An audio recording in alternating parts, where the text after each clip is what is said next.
الرحمن الرحيم. المشتاقون إلى الجنة.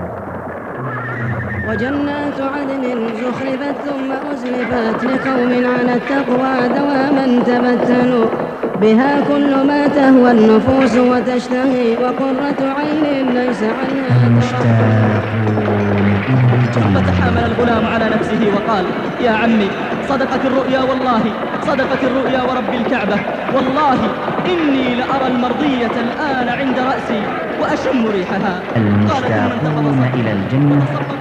ما رأى النبي صلى الله عليه وسلم ذلها وانكسارها وفجيعتها بولدها، التفت إليها ثم قال: ما قلت؟ قالت: هو ما قد سمعت. قال: ويحك يا أم حارثة، ويحك يا أم حارثة، أهبلت أو جنة واحدة؟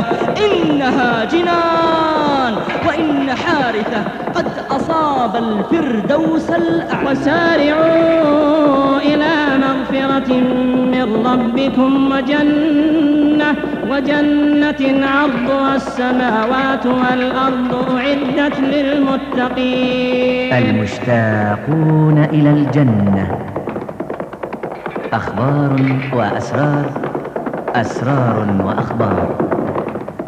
ساد صوبا waxay idiin soo gudbinaysaa المشتاقون إلى الجنة. جنة دنيال.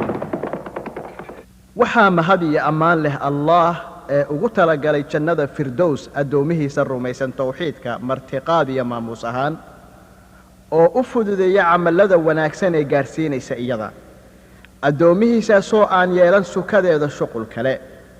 waxaa mahad iyo ammaan leh Allah askumaha cirarka iyo dhulka ee ka dhigay malaa'igta rusul baalan leh 2 ama 3 ama 4, soo diraha rususha rusul bishaarooyin sidayaal iyo sidoo kale degniina sidayaal si aysan dadku xujo ugu helin alle rususha kadib. waxaa leh mahad iyo ammaan Allah ee uga raali noqda addoomihiisa in yaroo camal ah oo u dhaafa in badan oo ceebaal ah. wuxuu u iltiray nicmadiisa oo ku waajibiyey naftiisa naxariis. wuxuu ku qoray kitaabkiisa